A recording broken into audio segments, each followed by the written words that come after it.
जय हिंद दोस्तों, मैं मनोज स्वागत करता हूं आप सभी का आपके अपने channel Indian lions running club में। दोस्तों आज मैं आया हूं आपके सामने फिर से एक बहुत ही अच्छे टॉपिक पे वीडियो लेके।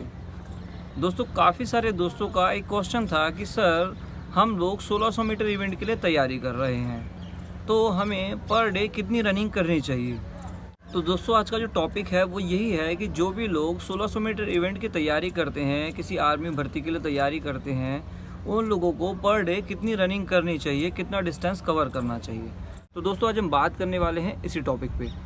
तो देर ना करते हुए आइए वीडियो को शुरू करते हैं। मैं मनोज स्वागत करता हूँ आप सभी का इंडियन लॉयंस रनिंग क्लब में।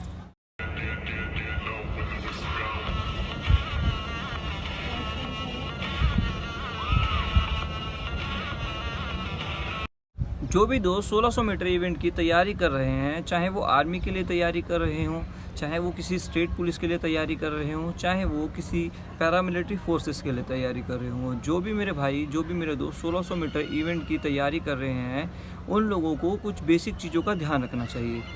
दोस्तों 1600 मीटर जो इवेंट है वो एक मिडिल डिस्टेंस इवेंट है। इसमें हमें स्पीड और इंडोरेंस दोनों चीज़ों की ज़रूरत होती है। दोस्तों जब भी आप 1600 मीटर इवेंट के लिए तैयारी करते हैं, आपको स्पीड पे और इंडोरेंस पे दोनों ही चीज़ों पे काम करना होता है।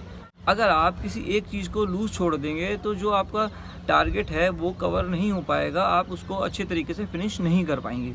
मान लीजिए अगर आप स्पीड पे काम करते हैं और इंडोरेंस पे काम नहीं करते हैं, आप 400 मीटर, 600 मीटर, 800 मीटर तो बहुत अच्छे से भाग जाते हैं बहुत स्पीड के साथ, पर जो लास्ट का बचा हुआ डिस्टेंस है 600 मीटर, 800 मीटर, वो आप कवर नहीं कर पाते हैं, तो आपकी स्पीड का दोस्तों कोई फ़ायदा नहीं है। इसी तरीके से दोस्तों अगर आप 1600 मीटर की जगह 2 किलोमीटर भी भागते हैं, आप इंडोरेंस पे ज़्यादा काम करते हैं, स्पीड पे काम नहीं करते हैं, और जो आपका डिस्टेंस है 1600 मीटर का उसको आप कवर करने में ज़्यादा टाइम ले लेते हैं उस टाइम से जो आपको एक टारगेट टाइम दिया है 1600 मीटर पूरा करने के लिए, तो आप उस दौड़ से बाहर हो जाएंगे जिसके लिए आप प्रिपरेशन कर रहे हैं या तैयारी कर रहे हैं। तो दोस्तों जब भी आप 1600 मीटर इवेंट की तैयारी करें तो आप स्पीड को और इंडोरेंस को दोनों को ध्यान में रखते हुए प्रिपरेशन करें, वर्कआउट करें। दोस्तों उसके बाद आता है एक नेक्स्ट क्वेश्चन जो कुछ दोस्तों ने पूछा है कि हमें कितना डिस्टेंस कवर करना चाहिए पर डे। तो दोस्तों मैं आपको बताना चाहूँगा कितना डिस्टेंस कवर करना चाहिए ये आपके वर्कआउट पर डिपेंड करता है और आप कितने टाइम से वर्कआउट कर रहे हैं इस चीज़ के ऊपर डिपेंड करता है। पर अगर आप बात करते हैं खाली वार्म अप की और कूल डाउन की, तो दोस्तों कम से कम आपको डिस्टेंस में 2 किलोमीटर से 3 किलोमीटर तक का वार्म अप करना चाहिए, बहुत स्लो पेस पे, जॉगिंग वाली पेस पे बहुत। और अगर हम इसे टाइमिंग में काउंट करते हैं तो टाइमिंग में दोस्तों कम से कम आपको 10 से 15 मिनट वार्म अप को देने होते हैं। उसके बाद में आपको जनरल एक्सरसाइज और स्ट्रेचिंग करनी होती है, और ताकि आपकी जो बॉडी है वो अच्छे से तैयार हो जाए मेन वर्कआउट के लिए। दोस्तों इसी तरीके से अगर आप कूल डाउन की बात करते हैं तो सेम आपको 10 मिनट से 15 मिनट तक कूल डाउन में भी देने होते हैं, ताकि आपकी जो बॉडी है वो रिलैक्स हो जाए। और इसके बाद आपको स्ट्रेचिंग करनी होती है। स्ट्रेचिंग में कुछ ऐसी एक्सरसाइजें, कुछ ऐसी स्ट्रेचिंग होती हैं जो आपकी बॉडी को रिलैक्स करती हैं, जो वर्कआउट का लोड होता है उसको उतार देती हैं, मतलब उसको रिलैक्स कर देती हैं मसल्स को, जिन मसल्स पर लोड आया है वर्कआउट के टाइम पे।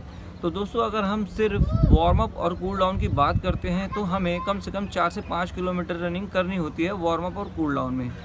इसके अलावा आपको कितना डिस्टेंस कवर करना है, ज़्यादा या कम, ये डिपेंड करता है आपके वर्कआउट पे। मान लीजिए अगर आपका स्ट्रेंथ वर्कआउट है तो उसमें वार्म अप के और कूल डाउन के अलावा आपको रनिंग नहीं करनी होती है। तो दोस्तों इस स्थिति में जो आपका डिस्टेंस है, जो आपका रनिंग डिस्टेंस है वो कम हो जाएगा। सेम अगर उसके अपोजिट स्थिति हो कि आपको वार्म अप के बाद में स्पीड वर्कआउट करना है, तो जो आपका डिस्टेंस है, जो वर्कआउट डिस्टेंस है वो अपने आप ही बढ़ जाएगा। तो दोस्तों ये चीज़ आपके वर्कआउट पे भी डिपेंड करती है कि आप किस तरीके का वर्कआउट कर रहे हैं। आप स्पीड वर्कआउट कर रहे हैं, आपको पेस रनिंग करनी है, या फिर आपका मैट सेक्शन है या स्ट्रेंथिंग वर्कआउट है, ये सब चीज़ें उस पर डिपेंड करती हैं। दोस्तों अगर हम बात करते हैं वार्म अप की और कूल डाउन की, तो इसको मिला के कम से कम आपकी 4 से 5 किलोमीटर की रनिंग पर डे होगी अगर आप एक टाइम वर्कआउट करते हैं। अगर आप 2 टाइम वर्कआउट करते हैं तो ये डिस्टेंस लगभग डबल हो जाएगा। तो दोस्तों मेरे थ्रू दी गई जानकारी आपको कैसी लगी मुझे मैसेज और कमेंट करके ज़रूर बताइए। वीडियो अगर अच्छी लगी हो तो उसको मैक्सिमम शेयर कीजिए, चैनल को सब्सक्राइब कीजिए।